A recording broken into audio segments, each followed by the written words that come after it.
You heard that right.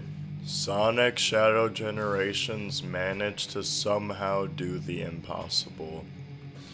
We managed to get a good game with great reviews pretty much across the board. If you haven't seen, IGN has decided to give this game a 9 out of 10. Now we will be further dissecting that. It's kind of crazy that I think in all of 17 years, we haven't gotten a well-reviewed or received Sonic game since Sonic Adventure 2 on the Dreamcast, which IGN decided to give Sonic Adventure 2 a 9.4 out of 10.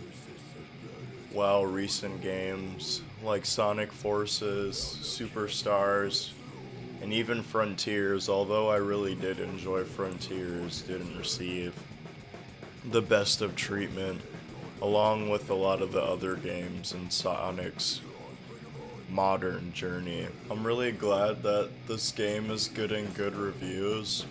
At first I was worried because I thought the Shadow campaign wouldn't be substantial, but luckily the Shadow campaign is about 5 hours, which I think is pretty good for a 3D platformer type game. Now, looking at the IGN page, they're actually saying that they're gonna cut to the chase. Sonic Shadow is a fantastic combination of one of the Blue Blur's classics and a new helping of smartly designed shadow levels built around his own abilities. And after spending some time with it, has become one of my favorite Sonic games I've ever played. Now, that is huge because we all know what IGN has thought of Sonic pretty much before this game. They're saying half of the content of Sonic Shadow is remastered, yet we already know, which they actually gave an 8.5, which I didn't even know. And it seems like in the Sonic Generation side, not much has changed, other than they have Chao hidden in the 2D and 3D stages. And other than that, the levels aren't really changed, it seems. Now, I'm not sure if the Chao collecting does anything. It doesn't really state that, but as you can see here, this person from IGN picked up a Dark Chao. I'm not sure if they do anything yet. In each Shadow stage, there is actually a 2D and a 3D section.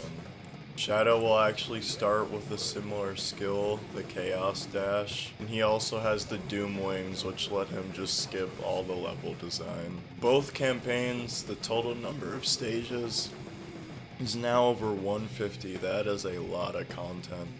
For $50, you're getting a remaster and a second campaign of the fan favorite Shadow.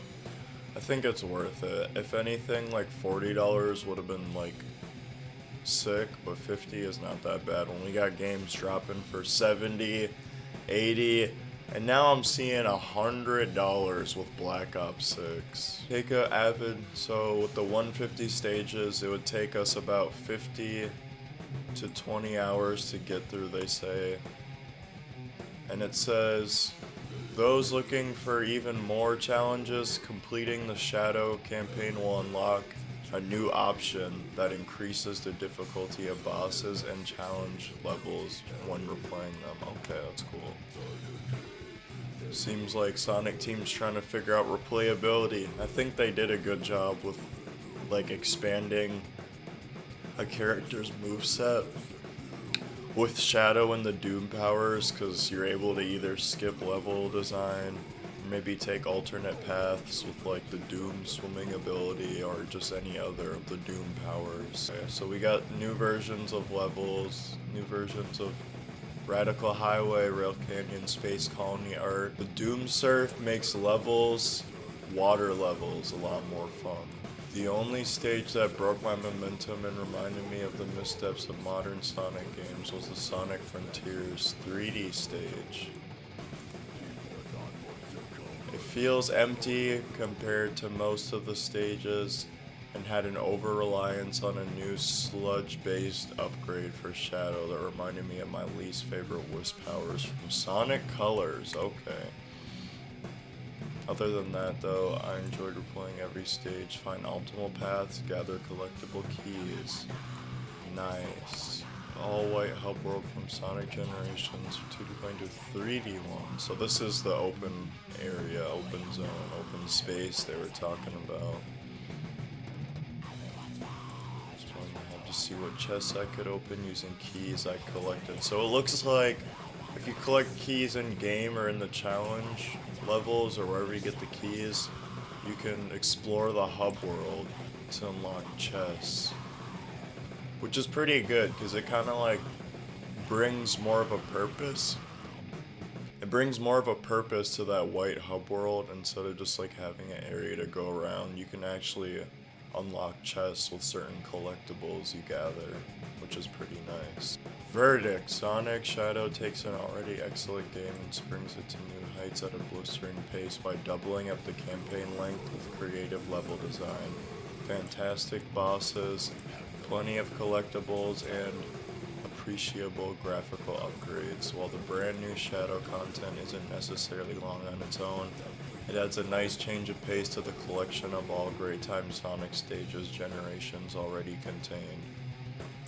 There's an exciting new story that's filled in as you explore the overworld for collectibles, activities, and challenges.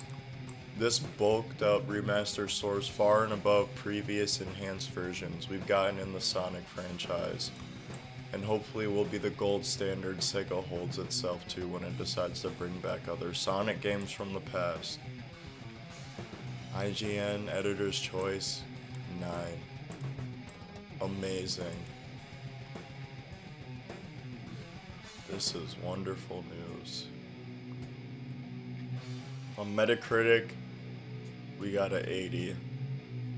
In the generally favorable, which is very good. Only 11% in mixed. Nobody in negative about this game.